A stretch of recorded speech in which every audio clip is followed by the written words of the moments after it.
bikin bangga. Bangga bersarung mangga.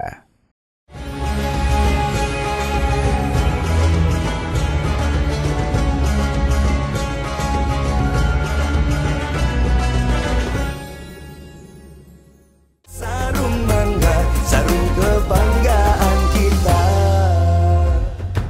Bangga bersarung mangga. Bismillahirrahmanirrahim. Assalamualaikum warahmatullahi wabarakatuh. Alhamdulillah. Nahmaduhu subhanahu wa ta'ala hamdan yuwafi ni'amahu wa yukafi mazidah. Ya Rabbana lakal hamdu kama yanbaghi li jalali wajhika wa 'azimi sultanik. Subhanaka la nuhsi thana'an 'alaika anta kama athnayta 'ala nafsik falakal hamdu wa lakas syukru 'ala dzalik. Allahumma salli wa sallim ala habibina sayyidina Muhammadin wa ala alihi wa ashabihi wa tabi'ina lahum bi ihsanin ila yaumiddin. Allahumma ya Rabbana inna nas'aluka ilman nafi'ah wa na'udzubika ya Rabbana min ilmin la yanfa' wa amalin la yurfa' wa qalbin la yakhsha' wa 'ainin la tadma' wa nafsin la tashba' innaka anta ala kulli syai'in qadir. Ij'alna ya Rabbana min ulama'ikal amilin wa min du'atikal mukhlisin. A'inna ya Rabbana la da'wati ilaika ala ta'limin nasi al-khaira wa ala tarbiyati al-awladi. Allahumma ya Rabbana rizukna taubata qabla al-maut wa syahadata indal maut wal jannata ba'dal maut. Amma ba'd. Yang sangat kami cintai para santri dimanapun kalian berada, kepada kiai, ustadz, bimbing, guru, siapapun kalian belajar. Semoga Allah mudahkan kalian dalam menuntut ilmu dan berikan pada kalian ilmu yang manfaat. Dan berpeganglah dengan serius kepada gurumu. Jangan tolah-toleh. Mungkin kelihatan gurumu muridnya sedikit, tapi itulah pintumu untuk mendapatkan futuh kemuliaan, futuh ilmu, kejayaan ilmu, kemuliaan ilmu dengan gurumu. Jangan gampang terpesona dengan yang di sana di sini. Kalau ingin melanjutkan pendidikan ke tempat lain harus dengan adab tata krama. Hati-hati. Jangan dikuasai dengan kesombongan karena merasa dirimu sudah pintar bisa pergi ke sana kemari lalu melompat tanpa izin guru. Tidak, ilmu tidak diambil dengan cara su'ul adab, dengan cara tidak bertata krama. Tapi ilmu diambil dengan adab, ilmu diambil dengan akhlak, akhlak yang mulia. Dan akhlak dari hati. Hari ini kita lanjutkan belajar dengan Imam Ghazali rahimahullah ta'ala tentang bagaimana membersihkan hati. Ada penyakit-penyakit yang harus kita bersihkan. Dan ini perlu ada kesadaran bahwasanya itu adalah penyakit, itu membahayakan. Dan saat inilah aku akan membersihkannya. Kata Imam Ghazali, wa amar riya, adapun riya fahuwa, riya itu adalah asyirkul khafi, syirik tersembunyi, syirik yang tidak mengeluarkan dari iman. Akan tapi ya karena apa? Menduakan dalam beramal, dia berbuat baik kepada Allah, untuk Allah tapi untuk manusia juga. Maksiat hati, maksiat hati. Wa wahadu syirkaini, ada dua syirik, syirik khafi, syirik jali. Syirik jali adalah terang-terangan menduakan Tuhan, menyekutukan Allah, menduakan Tuhan, meyakini ada Tuhan selain Allah. Tapi yang khafi ini tidak mengatakan adanya Tuhan dua, tapi dia berbuat baik untuk Allah katanya, tapi juga karena untuk manusia, pengen disanjung manusia, pengen dilihat oleh manusia. Wa dzalika talabuka al-manzilata fi qulubil khalqi, yaitu engkau mencari sanjungan agar dipandang oleh manusia. Manzilah kedudukan, mencari kedudukan di hadapan manusia. Talabuka mencarimu al-manzilata kedudukan fi qulubil khalqi, di hadapan makhluk, di hati yang makhluk. Litanala, agar engkau mendapatkan biha, dengan kedudukan tersebut, al-jah, pangkat, wal hashmah, wibawa, pengakuan. Jadi melakukan satu kebaikan bukan karena Allah, ternyata hanya pengen disanjung. Kalau ini wali, ini orang soleh, ini orang terhormat, orang masya Allah, orang baik Allah. Ini riya. Dan tidak diterima oleh Allah amalan semacam itu. Jadi bahaya sekali. Dan riya itu sangat halus. Wa hubbul jah menjadikan orang cinta pangkat. Kalau sudah senang disanjung oleh manusia, dia senang pangkat di hadapan manusia. Wa hubbul jahi dan cinta pangkat tahta sanjungan itu adalah minal hawa muttaba, termasuk mengikuti hawa nafsu yang dibenci oleh Allah Subhanahu wa taala. Wa fi halakun nas halaku aktsarin nasi. Dengan cinta tahta, cinta sanjungan manusia inilah kehancuran kebanyakan manusia. Fama ahlakan nasa ilan nasu.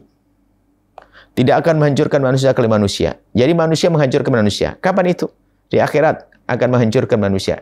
Yaitu di saat seseorang berbuat baik hanya karena dilihat oleh manusia. Law ansafan nasu hakikatan. Kalau seandainya orang itu punya kesadaran yang serius, mencermati dengan serius, la'alimu niscaya mereka akan tahu anna aktsara ma hum fihi, sesungguhnya kebanyakan apa yang mereka ada di dalamnya, minal ulumi, ilmu yang mereka tekuni dari ilmu. Kalau seandainya insyaf ibadat, fadlan apalagi minal adat, in amalil adati, kebiasaan-biasaan. Laisa yahmiluhum 'alaiha, jika tidak ada yang membawanya kepada amal tersebut, ila mura'atun nasi, kecuali karena ingin dilihat oleh manusia, wa hiya muhbitatun lil a'mali.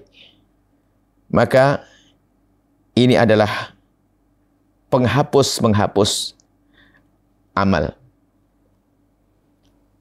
Artinya, kalau orang sadar betul, hati-hati, sadar, menyadari kalau dia melakukan kebaikan, ibadah, ini ibadah. Apalagi yang bukan ibadah. Untuk mendapatkan pahala, nggak ada pahalanya. Jika dia melakukan itu semua, hanya yang mendorongnya, yang memotivasi dia untuk melakukan kebaikan dari sholat, puasa, dan lain ibadah, sedekah. Jika motivasi yang mendorongnya untuk melakukan itu semuanya hanya karena ingin dilihat manusia, maka itu mura'atun nasi, itu riya. Dan itu penghapus daripada amal. Loh, kalau menghapus pahala, menghapus amal, menghapus pahala itu gimana? Ya sia-sia dong. Hanya dapat capek saja. Dapat capek, kelihatannya dia Masya Allah beribadah, rajin ibadahnya. Ternyata dapat capek. Kama warada fil khabari, seperti disebutkan dalam satu riwayat, anna syahida, sungguhnya ada orang mati syahid. Bayangkan mati syahid di medan laga, pahlawan seharusnya. Mati syahid yu'maru bihi yaumal qiyamati, akan diperintahkan di hari kiamat, ilan nari, diperintahkan ke neraka. Maksudnya dilempar ke neraka. Lu orang mati syahid di medan laga, bukankah ada kabar gembira kalau orang mati syahid tempatnya surga, tidak akan menyentuh neraka? Tapi ini orang mati syahid kelihatannya tapi dibawa ke neraka. Fayaqulu ya Rabb, wa ya Allah. Ini dalam riwayat lain, sya'alun naru, api neraka dinyalakan untuk 3 orang. Di antaranya asyahid, orang yang berang mati syahid, orang al-mujahid fisabilillah, orang jihad di jalan Allah. Dalam riwayat lain, al-mujahid fisabilillah, orang yang jihad di jalan Allah dan matinya di medan laga. Dia mengatakan, ya Rabb, ya Allah, ustushhidtu. Aku telah mati syahid, kau dilemparkan neraka, ini gimana ya Allah? Ustushhidtu fi sabilik. Aku mati syahid di jalanmu. Ustushhidtu fi sabilika, aku telah mati syahid di perang di jalanmu ya Allah. Fa yaqulullahu ta'ala, Allah lebih tahu apa yang dari hatinya. Bal aradta an yuqala, dah. Kau berbuat bukan karena aku akan, tapi engkau menghendaki untuk disebut innaka syuja'un, engkau pemberani. Wa qad qila dzalika, dan engkau sudah disebut di dunia sebagai wah pahlawan, wah pemberani, menerobos musuh, memasuki medan, dan seterusnya. Wah, kau sudah disanjung-sanjung. Ini artinya apa? Orang berperan di jalan Allah, ternyata niatnya bukan Allah. Hanya pengen dilihat orang bahwasanya dia pemberani. Wa dzalika ajruka, dan pahalamu yaitu disanjung manusia. Sana minta pahala kepada manusia. Wa kadzalika, begitu juga yuqalu, akan dikatakan lil alimi, bagi orang yang menuntut ilmu, jika tujuannya hanya pengen disebut sebagai orang alim, paling ngerti ilmu fikih, ilmu akidah, wah semuanya kalah di bawahnya. Wal haji, orang naik haji, ternyata hanya pengen disebut Pak Haji, Pak Haji. Pak Haji, di kartu undangannya ada hajinya marah-marah. Wal qari, menghafal Al-Quran ternyata hanya bilang, wah hebat bacaannya, Qurannya hafal. Maka yang demikian ini adalah riya. Riya menghapus pahala. Dan riya itu halus sekali. Riya itu halus sekali. Makanya kalau belajar ilmu riya ini, Masya Allah. Kalau Al-Baginda Nabi menggambarkan tentang riya, dan Imam Ghazali dalam kitab Ihya Ulumuddin, di Rubuk Muhalikat apa yang akan menghancurkan manusia, nanti di kitab Ihya Ulumuddin ada Imam Ghazali menjelentrehkan tentang riya. Tentang penyakit riya, bahayanya riya, bagaimana solusinya, Masya Allah lengkap. Maka Imam Ghazali di sini kan, di mukaddimahnya bab penyakit hati ini, yang beberapa hari yang lalu kan, menyebut tentang kitab Ihya Ulumuddin.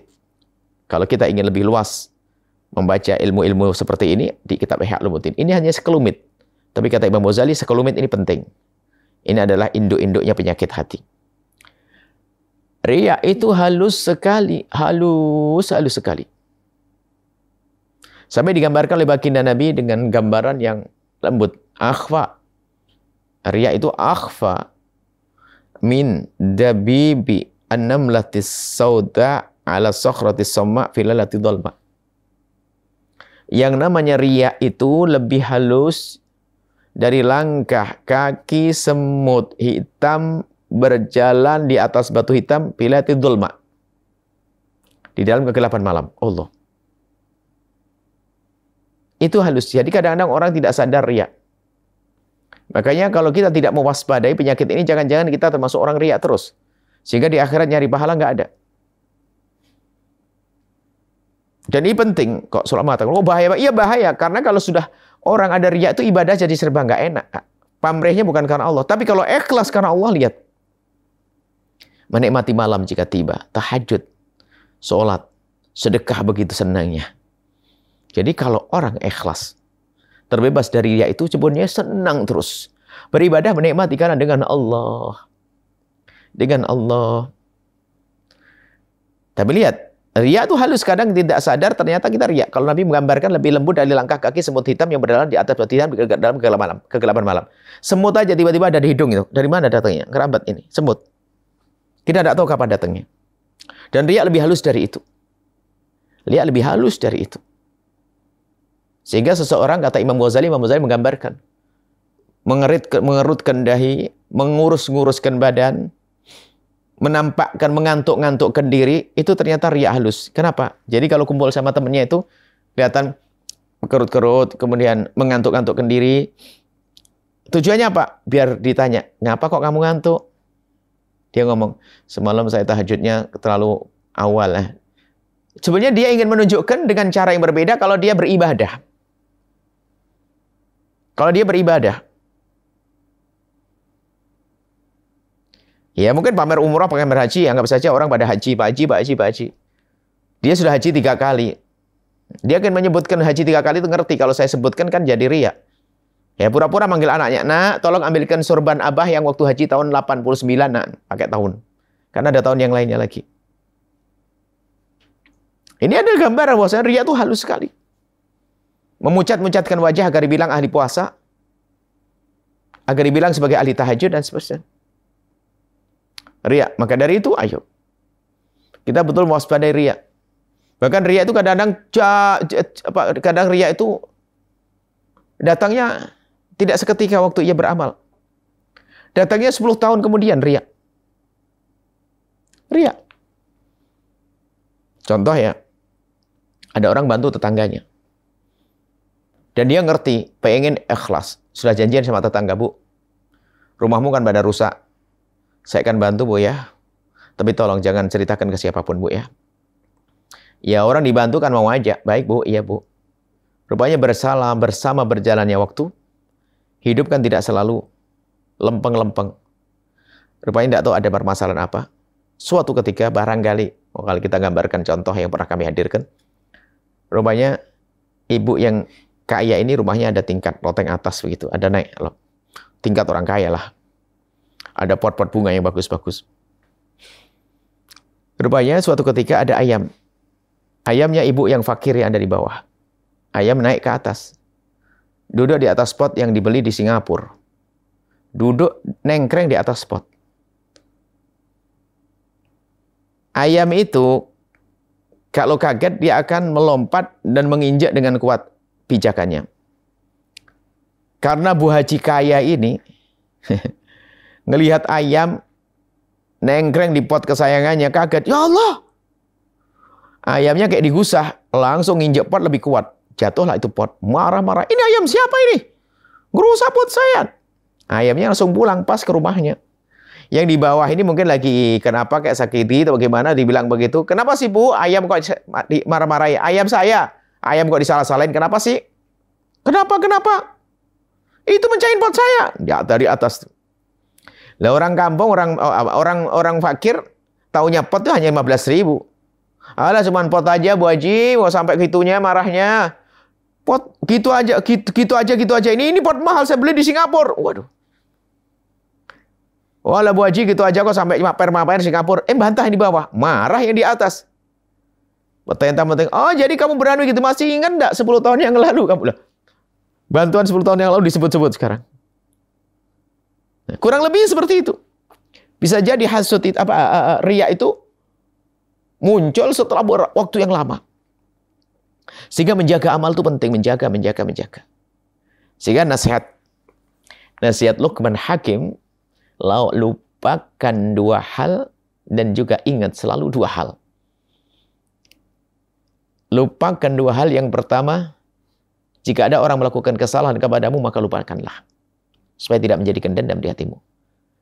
Hal yang harus dilupakan yang kedua adalah, jika engkau berbuat baik, segera lupakan.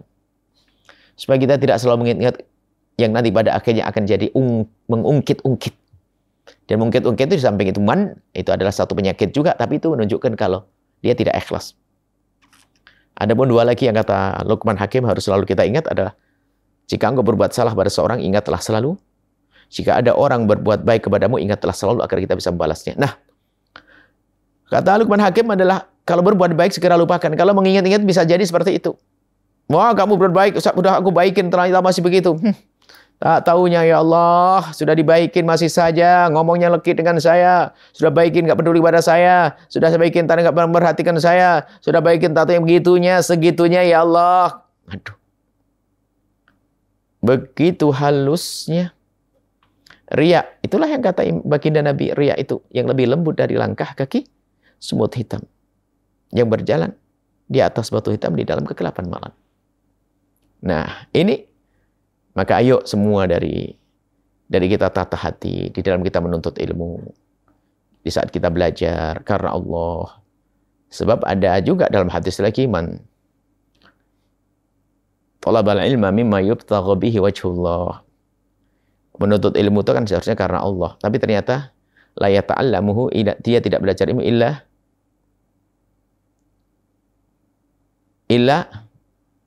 tujuannya apa?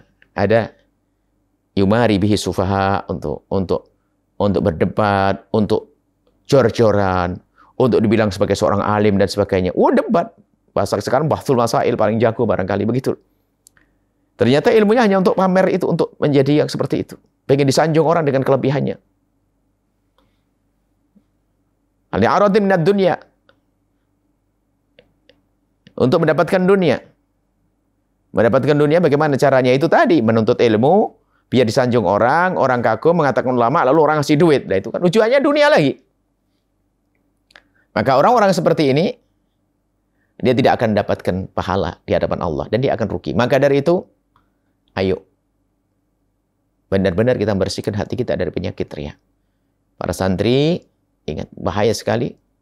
Kalau kita biarkan kotoran hati kita riya. Orang riya itu tidak akan bisa istiqomah. Berceramah dakwah yang pengen disanjung orang.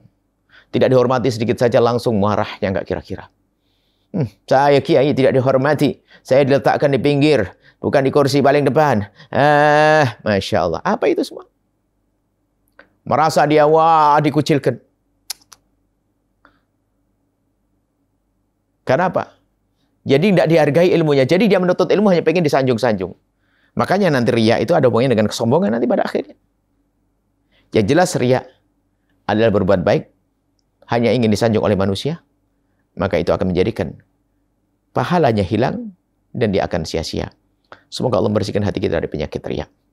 Allah berikan pada kita ketulusan, keikhlasan, dan berbuat baik. Dan semoga Allah menjaga hati kita, menjaga guru-guru kita, murid-murid kita, orang tua kita, anak-anak kita. Semua diberi keikhlasan, ketulusan, berbuat baik hanya karena Allah Subhanahu wa taala. Nuhibbukum fillah. Assalamualaikum warahmatullahi wabarakatuh.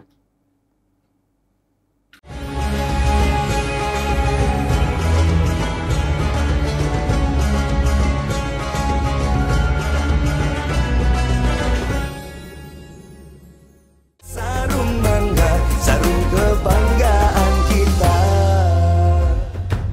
Bangga bersarung mangga.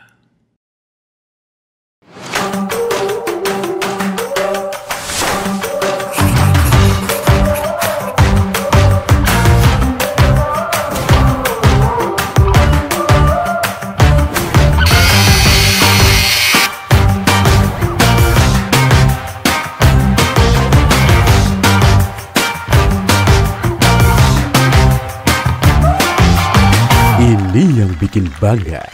Bangga bersarung mangga.